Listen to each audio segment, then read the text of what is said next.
तो हमारा loser blog में तो लोग के स्वागत बा गुजर लोग।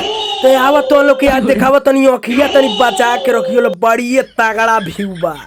आई देखला के मतलब जान तोड़ा भैया, नाला में नाय चलो तो देखले बाड़ो, मुआड़ा भर पानी में हई देखबो बड़ी तगड़ा ही ना। अरे बाप रे, हे रे तनी से ज्यादा पनिया रहल है करिया गावा, लेकिन होनिया देबा ना पीना के दो गलबा हेलावत आई।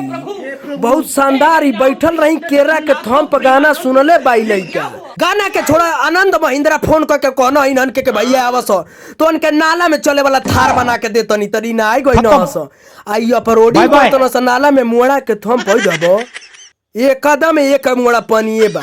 आई ऋतिक रोशन बारे पर हाथ फेरी फेरी एकरा बेचारा फोटोए का तेजी बा। हम देखबो भैया ये चीज से बड़ा दूर रही, लेकिन वीडियो हमारा जिगर का टुक्का है, टुक्का जाने ला ना, साड़ी का टुक्का है एकदम।